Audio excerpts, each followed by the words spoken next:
"Back, ye bloody bugger!" screeched a petite voice. I narrowed my eyes and couldn't believe what I was seeing.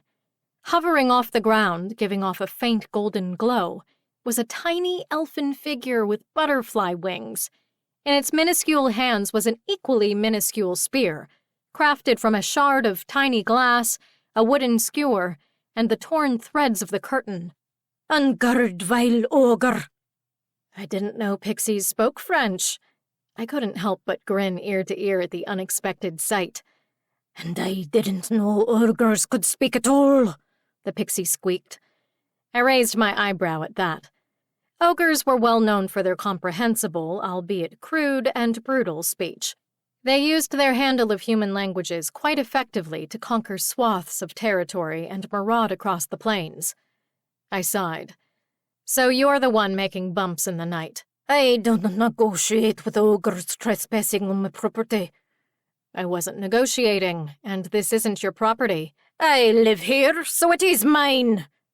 "That's not how things work." I shook my head.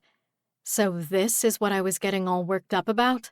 "This thing must have been the source of all the trouble," Treth said. "Pixies can send out creepy sensations?" I asked aloud. The pixie stopped its spear waving and cocked its head. I noted that it looked distinctly male, if a bit androgynous. I decided to consider it male. "Pixies are magical," Treth answered. "May have been putting up wards to scare away intruders. Then we've probably found our disturbance."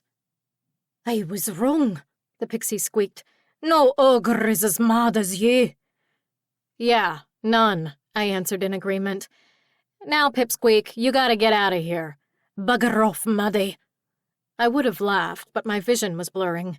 I had been wide awake from the adrenaline of the job, but finding out that the threat was just some measly excuse for a fairy was causing my body to realize it was tired. "It's been a late night." I stopped, prompting him to give his name. "Dur," the pixie said, puffing up his chest and stating the name with a rolling R. Treth snorted. "Doesn't fit the name." I didn't know what he was talking about, but I could warrant a guess. Pixies may have come from Treth's world, or one like it. They may share the same naming conventions. "Well, Doer, I'm Cat." "I don't like cats." Cat with a K.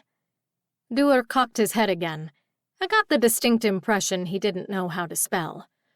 "Regardless," I said, my patience ebbing away as I felt the time rushing by when I could be reading or sleeping, "you need to leave. This home belongs to a client of mine. You can't stay here." "Right bloody likely, Maddie with a K." That didn't make sense. I sighed, trying to remain calm. "If you don't leave, I'm going to have to make you leave," I hissed. "Don't make me make you leave." "That a threat?" Doer asked. I caught a hint of what sounded like a Scottish accent. "Guess." I was glaring now. A tired cat wasn't a happy cat, and I was very tired. "Then I have no choice," I calmed, "but to charge." I dodged out of the way just in time as Doer whizzed past with his glass shard spear. His movements were silent. No wonder I hadn't heard him until he started crafting his weapon. I stumbled into the doorframe with an oomph. The butt of my blade hit the doorframe with a thud. Doer corrected his flight trajectory and flew back at me. I ducked just in time, and Doer's spear snapped on the doorframe. "You're disarmed now. Give up." "Never!" "He's got spirit," Treth added. "Another pun?" I grunted. I rolled out of the way. Doer was still coming at me with his tiny bare fists. I backed away. "I don't want to kill you." "You won't be able to." My legs hit the end of the bed, and I stopped. Doer charged. "Calm."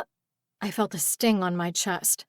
I looked down and saw a needle protruding from my chest, stabbing through my shirt. I pulled it out, causing an unpleasant tingle. "Now you've done it," I hissed through gritted teeth, and swiped a wide arc with my sword. I heard a whip as the blade cut through the air.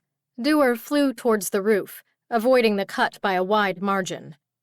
"That really necessary?" Treth asked. Self-defense, I replied.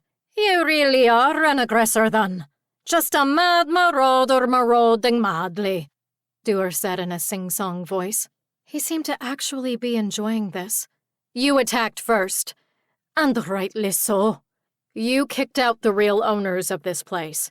You have no rights to stay here. This abode, Muddy, was abandoned when I found it. I raised my eyebrow at that. Dewar could see as he said, Really? Swear on the fields and trees and all that nonsense. Then why was it abandoned? At that moment, the house heaved.